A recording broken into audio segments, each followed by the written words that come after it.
Hello, everyone. Hello. Welcome to another episode of Reference Roundtable. As we mentioned in last week's episode, when it was Sarah and Michael, Now it's Lacey and Lacey and Michael. Michael. So there's still just two of us. I'm Michael. This is Lacey, in case you were wondering. We No could have changed Sarah. our names for today. We should have. That's exactly what I was thinking. I was like, darn it, why didn't we at least, I could have thrown on your denim jacket or something. But in fact, we did not fool you. I'm Michael, that's Lacey. And we're here for one of our recurring Reference Roundtable episode themes today. If you saw the title of today's episode, you know it came from the Bookdrop episode. And we haven't done this one, I think, in a couple of months. It has been a while, So. and this is our busiest season, I think, for things coming through the Bookdrop, right? I would guess. Summer We reading. had to we had to snatch these. Yes. Because the pages have been excellent at putting the books back on the shelf. Oh yeah. So we had to get them before they come back. For sure. Yeah, we have to there's a window of opportunity. So I think these were collected over the last 2 days. So they've been returned here at the downtown library. And it always ends up being an interesting cross section of what our patrons are reading. And with summer reading happening, there's just all kinds of readers visiting the library. So I'm excited to see what folks have just returned. They've all been freshly returned, so should be available if you want to check any of these out. Feel free to put a hold on them. You want to go first, Lacey? I do. I can't see what this one's about, but it's got gold or copper cover. Ooh, it is Wild Tales from Early Medieval Britain by Amy Jeffs. And ooh, it is cool Whoa. looking. It's a hardcover that is just really attractive. Is that Old English in there? Or at one of the pages? Maybe, but it's exactly what it sounds like. It sounds like it's a bunch of different tales from the olden times. That looks And it's cool. very, very cool looking. I'll just kind of show the cover a little bit. Ooh, that reflected. It's hard to see. The light's It's got showing kind off of it. a shiny cover, and that is Wild Tales from Early Medieval Britain by Amy Jeffs. I wonder if your favorite It's an Canterbury interesting tales. Yeah, what's that? summer book. You know what I mean? Oh, It's true. just I don't know. If you brought that camping, Yeah. would you start seeing fairies and elves and things in Maybe, the woods? I feel like it maybe. would make me Or Saxons. oh, lots. Maybe, yeah. Oh man. With my luck, it wouldn't be a hallucination either. It would be a bunch of zombies. Okay, this one's an interesting title. It's called You Deserve Good Gelato. Also kind of looks like an interesting summer read. Very summery. Very summery. gelato. Reasons to travel the world, embrace failure, and do the expletive that scares you by Casey Rose. After a life-changing solo trip, Casey Rose did the scariest thing she could think of. She moved from New York City to Italy, and it went perfectly. Just kidding, she made a lot of mistakes. The tell-all memoir meets manifesto, where she champions travel and embracing the scary stuff, like embracing yourself in new cultures or jumping headfirst into a new language. So kind of sounds like a wild ride of a memoir travel log. That sounds like a good beach read. It does. I feel like one of the White Lotus seasons was in Italy or something. I bet that's a I good think read so. for that. We've got The Sunflower House by Adriana Allegri. Family secrets come to light as a young woman fights to survive in a Nazi-run baby factory. A real-life Handmaid's Tale during World War II. That sounds really intense. That sounds like a lot. I did not expect that from the sunflower on the cover. I need clarification on a few things in that sentence. It's called A Riveting, Heartrending Story of Love, Sacrifice, and Redemption. So if you want something to make you feel the feelings, I think this is going to be it. And kind of a And it's not actually super long either. No. So Oh. that is interesting. And I've read a lot of books set during that time, but not that specific angle. That sounds If you like historical fiction, if you like The Handmaid's Tale, maybe you'd want to try Right. that. There's some different angles. it's a dark subject, but I can kind of think of a lot of people I'd recommend it to. You're pulling out all the summer. I am. And this is whiplash almost, because this is a large type copy. I knew it felt like a large type book of Jackpot Summer by Alyssa Friedland, author of The Last Summer at the Golden Hotel. It's about the four Jacobson children. They were raised to respect the value of the dollar. Now that they're adults, their financial lives are in disarray. They're all kind of a bunch of hot messes. Then one of them gets a Powerball ticket, and one of them wins. So it's like siblings who suddenly one wins the lottery. That sounds like fun. It does. Sounds like fun for the whole family from the summer. I like reading. I like reading books like that in the summer that are like they have a little meat to them, but there's kind of like a goofy premise, but then you still get like a little bit of family drama. But the premise is kind of fun. Yeah, I love an ensemble cast. Oh, I'm definitely picking this one because I loved this series when I was little. This is a book from the Dear America series. It's like a middle grade, I would say, like yeah, I feel like I was second, third, fourth novel, and it's a whole series of they're historical novels about not real people, but doing kind of real stuff. Like this is called Dreams in the Golden Country, the diary of Zipporah Feldman, a Jewish immigrant girl in New York City, 1903. So it's exactly what it sounds like. It tells this story that is a novel, but could be very real. They will take people through Ellis Island. They've done all kinds of one. I know I read some that were like set in the Civil War, who's kids whose like parents fought, dad fought in the Civil War. Yeah, they're pioneers. So these are really great for kids that are interested in history and kind of just like learning about olden times. They're written like diaries, right? Yes. Mm-hmm. So they look like diary entries? Yeah, and they're really easy to read. Okay, so when I was a kid reading those, I thought they were real diaries that people had like discovered. So once I learned that, I was like, oh, but they're still really good. And I feel like... And there's a lot of them, like really from, a bunch of different eras. So there's a little something for everybody. I think it was called Where Are All the Flowers Gone? I had one that was like somebody whose brother went to Vietnam. So like in the 70s.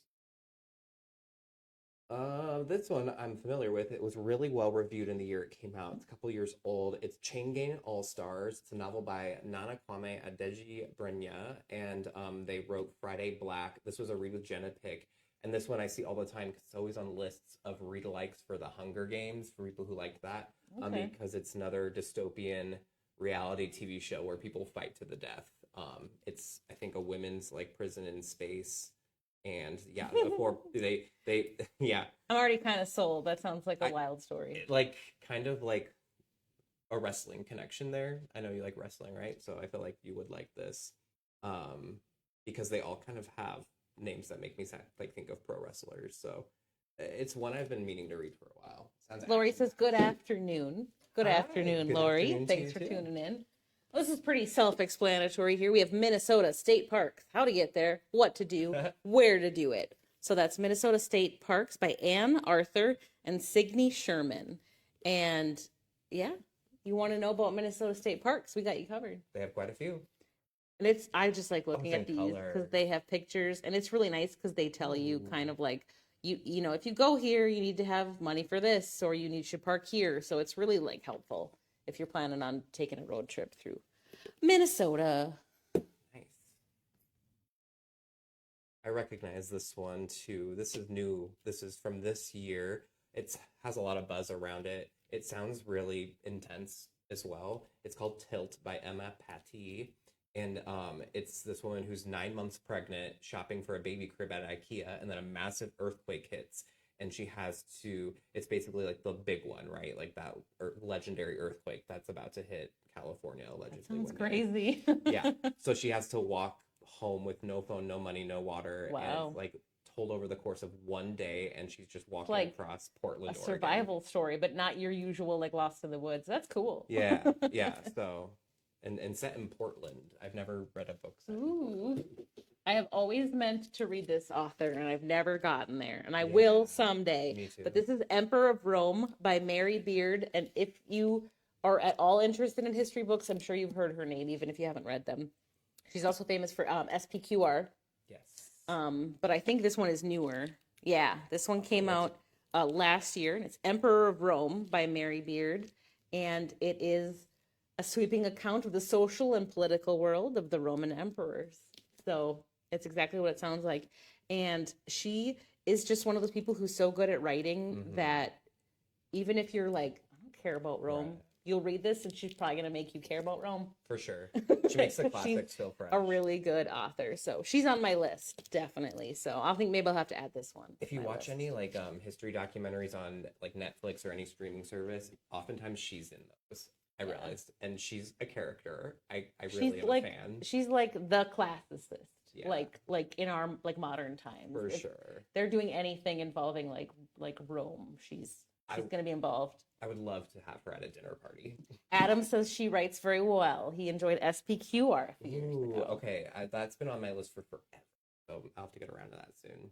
I'm sure this has been on plenty of people's lists for forever because it's kind of a classic, especially in its genre. It's Jean Le Carré. That's how you say it, right? Le Carré? I've always said Le Carré. Le Carré, Le Carré. I'm not going to pretend that I should be trusted, here though. goes the Jean Le Carré.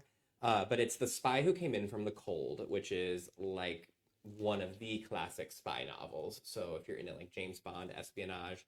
I've seen the movie. Right. I haven't read the book. The movie was phenomenal. The movie is famous for sure. Oh, it's like Berlin, Cold War. I forget. Yep. The Brandenburg Gate. It's on the cover. I guess that quickly made. I'll have to take a read of that one. All right. What do we got here? We've got Prairie Dresses Art Other by Danielle Dutton. What is this? Nonfiction. So, it is a prose collection like no other, where different styles of writing and different spaces of experience create a collage of the depths and strangeness of contemporary life. So, that sounds intense. And it is just that, like flipping through it, there's stories, there's like little snippets, not even like poems necessarily, but like little snippets of words. So it is a mix of prose. This looks like a Sarah book, maybe. Yeah, so this is really different. If you kind of like books that really mix it up, right? With their writing styles and things like this, you might like it. It sounds really interesting. It doesn't look like a beach read, but it does look like a book I would take with me on vacation and like read on a beach. Right. You can read little pieces of it. So that was Prairie Dresses Art Other by Danielle Dutton. And Adam agrees with me that the movie of The Man Who Came In From the Cold is fantastic. So watch the movie if you don't want to take the time to read it. I've been the man who came in from the rain today. Well, okay, I was gonna say keeping it in Iowa, but that was a Minnesota State guide. So this is different. Keeping it Midwest. Keeping it Midwest. Keeping it road trippy. This is the Atlas of Iowa, and it is what it says it is. It's full of like demographic information and interesting like population maps and stuff. I love a good map. This is the acres of wheat in different counties of Iowa. So if you like just random Iowa trivia, if you're a stats person, if you're a stats person, this is going to be right up your alley. I thought it was going to be based off the cover, like a photo book, but it's not. It is more like stats based, and oh my gosh, I can think of like a lot of trivia nuts who would like this. And it came out just under a year ago, so it's probably pretty current. New. All right. Ooh, speaking of movies, we have well, it's not I guess a movie. Seems like a documentary. It's from PBS called The Gilded Age. Gilded is not golden. And it's exactly that. It's about the Gilded Age. At the closing decades of the 19th century, the population of the United States doubled in the span of a single generation. The nation became the world's leading producer of food, coal, oil, and steel. So it talks about that. And then it also talks about the not so great sides of the boom. The reason it's gilded and not gold. About the equality divide between the haves and the have-nots. So I anything PBS. They make just such good stuff. Their American experience stuff is so good. Yeah. That is The Gilded Age from PBS. I wonder if the same person had checked that out who checked out that My America Diary, because that was set in the Gilded Age. Could be. Either history lesson. Right? All right, what's this? This title's kind of crazy. Title of this book is Making Bombs for Hitler, a novel by Marcia Forchuk Scurrypush.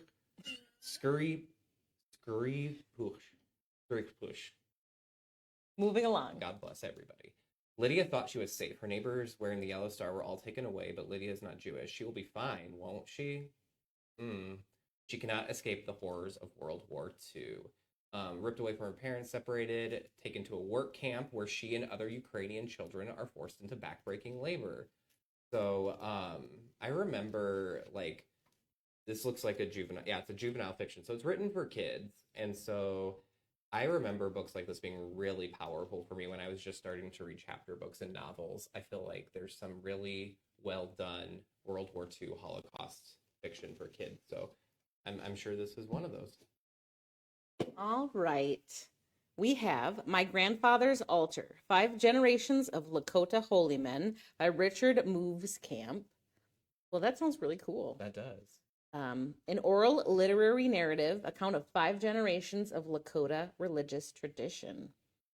The author's the great great grandson of, I apologize, Waptua or Chips, the holy man remembered for providing Crazy Horse with war medicines of power and protection. So, cool. And I think he's just kind of talking about all of that, the spirituality of the Lakota people and kind of, the part that it played. Like I said. So, and it's obviously, kind of regional. I mean, it's definitely a local thing. And it was even printed by the University of Nebraska. So cool.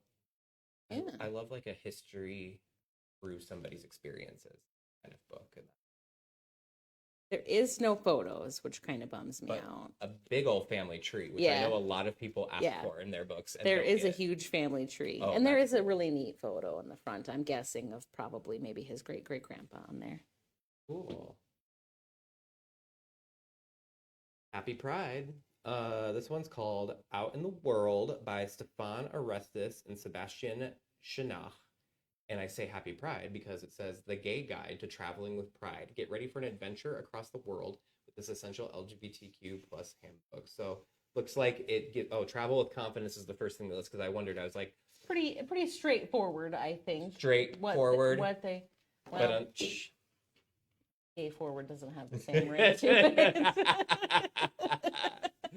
But we can try if you want to make that an idiom. Brandenburg Gate again, go. but looking a little different this time. This is great because not every place in the world is very fond of us. So. Yeah, there are probably suggestions in there of where to go. Right, and how to be safe and how to have a good time and make it home. All right, we have A Year of Last Things poems by Michael Odanje, and I have definitely heard of him. What did he write? That does sound familiar. Oh, The English Patient. Oh, wow. I was like, I know I've heard that. Well, he's written a lot of other things, but that's a big one. And this is his poetry. He actually began originally apparently as a poet back in his youth, but then kind of got known obviously for his novels, and then this is kind of him returning to his roots of poetry. It came out last year and obviously has rave reviews on the back. I already am liking it.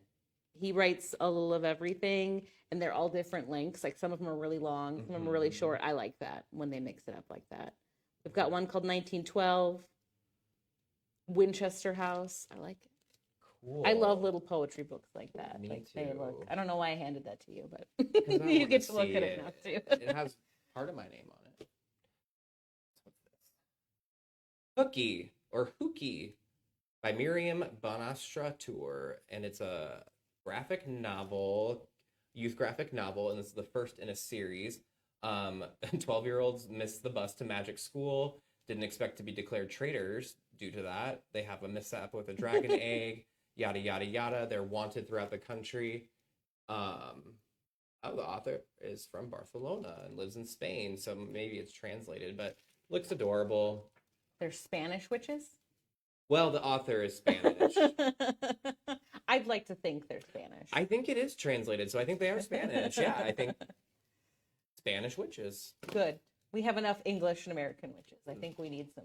Viva España. All right. I'm grabbing from the bottom. Whoa. I did not. Whoa. I'm keeping with my poetry theme. We have totally looked at this before. I'm glad it's checking out, though, because I think it's one of the coolest things we have in the collection. It is called Poetry Speaks, and it is a big old book of poetry. And it actually includes in the back CDs, so you can hear the poetry being read to you. And I know, obviously, like Walt Whitman is not really alive anymore. What? Some of these poets, were alive and passed away before recordings, but a lot of the CDs have recordings of the authors reading their poems. Oh, man. So it's extra cool. And I mean, they have stuff from everybody in here. Lord Tennyson, Allen Ginsberg, Gwendolyn Brooks, Robert Browning, Dorothy Parker, William Carlos Williams, a little bit of everybody on here. I need to check this out because I really want to listen to those CDs. I'm very curious. Oh, and I like it. They give you like little info too, Whoa. like before the poems about the poet. I'm a big fan. It's a hefty one though, so it'll give you a little workout. And that is Poetry Speaks. It sure does. Oh, another book to movie, Brideshead Revisited by Evelyn Waugh. One of my least favorite last names of an author to have to say. Evelyn Waugh. Yes. Evelyn Waugh. I've always said like Waugh. Waugh. Again, Sure. don't trust me. This is another Berlin story, isn't it? In World War II? Thought it took place in England, but I'm really not sure. I've No. never seen the whole. Yeah, you're right. Okay. Anglo-Catholic family. So, like, religious minority during World War II. That's a classic. Brideshead Revisited. Again, there's a movie too if you don't want to read that. All right, we have Punk Rock Unicorn, Another Phoebe and Her Unicorn Adventure by Dana Simpson. And we have a little gal who is rocking on a guitar with her, in fact, punk rock unicorn friend.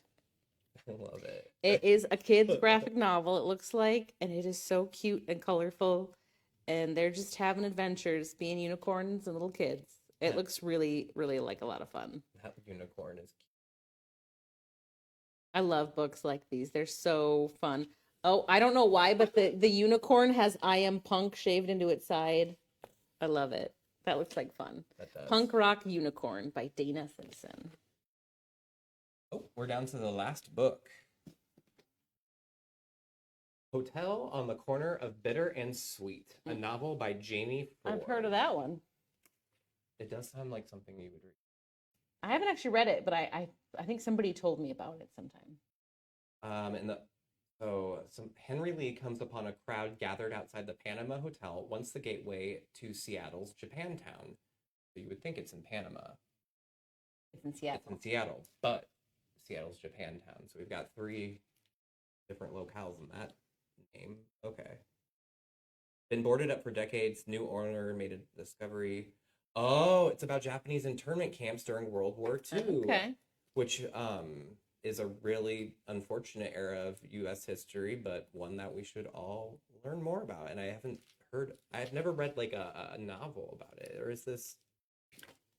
Yeah, it's a novel, but it's laid out with like dates and stuff in a way that I always appreciate when I'm reading historical fiction. So I know I like to know what year I'm in. This sounds really interesting. Huh. Somebody was on a big World War II kick. Yeah. A lot of historical stuff today. Cool. All right. Well, I think that was it. That's all. But people are returning books upstairs as we speak. Yep. We'll do another one again. Yeah. Hopefully we won't wait months this time. So if you saw anything you liked today, we're gonna bring it back upstairs, get it checked in, so it'll be available for you as long as nobody else is waiting for it on hold, and then we will be back next week. I know next Thursday falls on July 3rd, so we're thinking of bringing something patriotic for July 4th. Everyone can wear their red, white, and blue clothes to watch Reference Roundtable We'll be next very, week. very festive, very So whatever we decide on, we'll... Lori's wishing us a great rest of our day. Oh, well, thank you, Lori. A great rest of your day as well, and we'll see you next week, if not sooner. Yeah. Goodbye, everybody. Bye.